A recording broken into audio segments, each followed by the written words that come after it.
श्री स्वामी समर्थ. नमस्कार बंधू आणि भगिनींनो. श्री स्वामी समर्थ आपले सर्वांचे आवडते आराध्य दैवत आहे. लाखो लोक रोज स्वामी नामाचा जप करतात. संकटाच्या वेळी स्वामी समर्थ प्रत्येकासाठी धावून येतात आणि आपल्याला त्या संकटातून बाहेर काढतात. याची प्रचिती ही अनेकांना आली आहे. असे हे स्वामी, भिवू नकोस, मी तुझ्या पाठीशी आहे असे म्हणत त्यांचा धावा करणाऱ्या सर्वांच्या मदतीला धावून येतात. हम गया नहीं जिंदा है असे सतत म्हणणारे स्वामी समर्थ आजही आपल्यात आहेत. पण 30 एप्रिल 1878 वार मंगळवार या दिवशी स्वामींनी हा नश्वर देह ठेवला. त्या दिवशी अक्कलकोट दुःखात बुडाले. हजारो भक्तांच्यावर दुःखाचा डोंगर कोसळला. या दिवशी नेमके काय काय घडले यावर प्रकाश टाकण्याचा हा छोटासा प्रयत्न आहे. यासाठी हा व्हिडिओ शेवटपर्यंत पाहावा. स्वामी मोठे अवलिया होते. वाटले तर ते 8-8 दिवस आंघोळ करीत नसत किंवा एका दिवसात 4-4 वेळा आंघोळ करायचे. त्यांच्या सर्व क्रीडा एखाद्या बालकाप्रमाणे होत्या. 30 एप्रिल या दिवशी मंगळवार होता. गेले 15 दिवस स्वामी काहीतरी विचित्र लक्षणे दाखवित होते.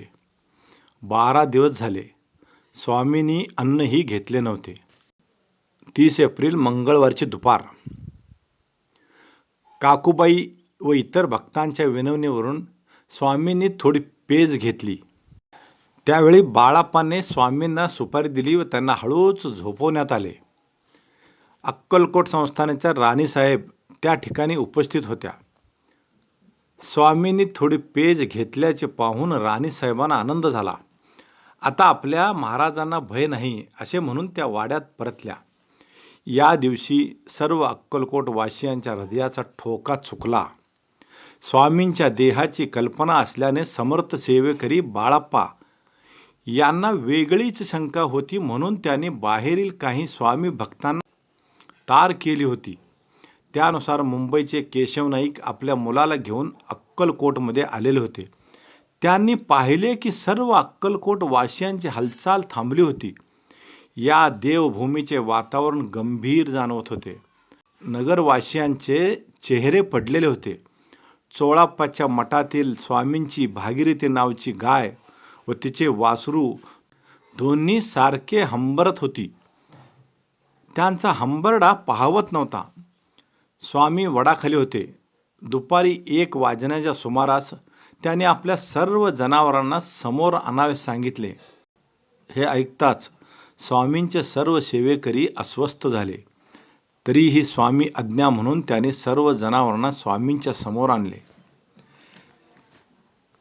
त्या दिवशीचा सर्व नैवेद्य स्वामींनी जनावरांना देण्यास सांगितले. इतकेच नव्हे तर आपली सर्व वस्त्रे ही स्वामींनी त्या मुक्या प्राण्यांच्या अंगावर घालण्यास सांगितले. जणू त्या मुक्या प्राण्यांना त्या दिवशीची सर्व कल्पना आली होती. त्यांचेही डोळे पाणावले होते.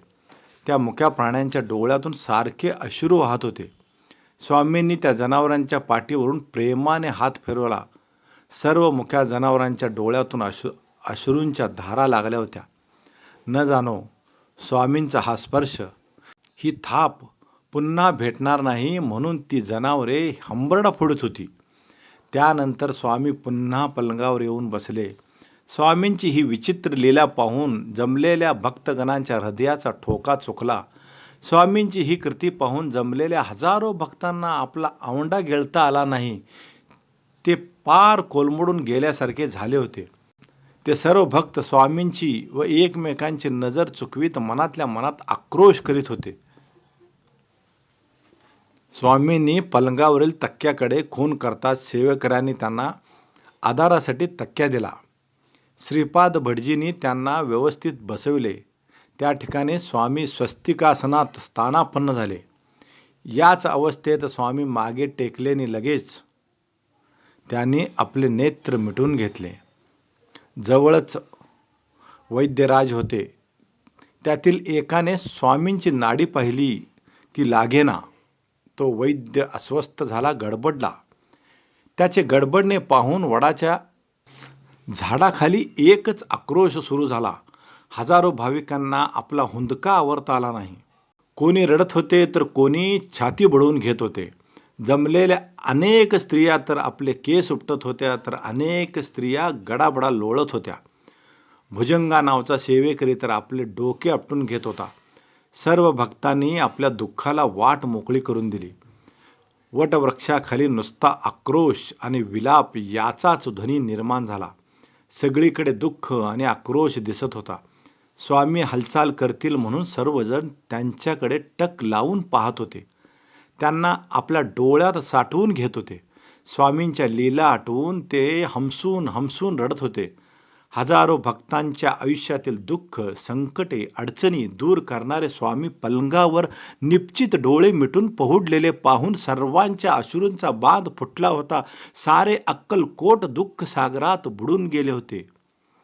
हे गुरुमाय, अरे देवा समर्था, भगवंता, आम्ही आता कोणाकडे पाहावे, कसे जगावे, अशा विविध शब्दात आक्रोश सुरू होता. कोणी कोणाला सावरू शकत नव्हते. इतक्यात एक चमत्कार झाला. थरथरणाऱ्या अक्कलकोट नगरीस सुखद धक्का बसला. स्वामींनी आपले डोळे किलकिले करून सहजच उघडले आणि ते प्रेमाने सर्वांना न्याहाळू लागले. इतका उशीर सुरू असलेला आक्रोश एका क्षणात शांत झाला.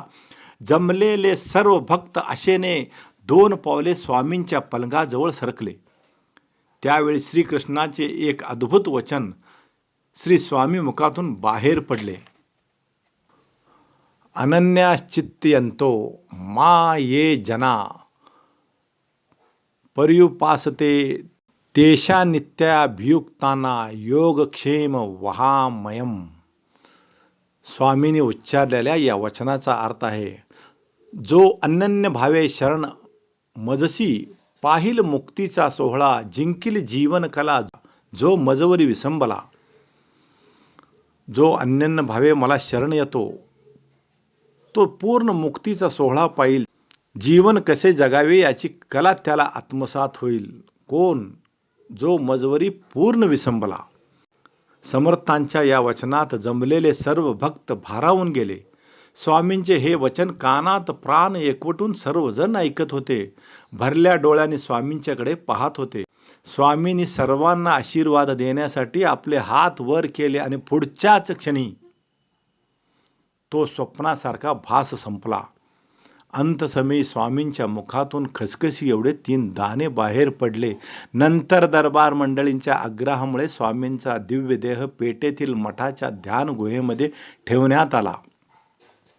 वाजत गाजत ढोल ताशांच्या गजरात मिरवणुकीने स्वामींच्या समाधी लीलेस अंतिम स्वरूप देण्यात आले.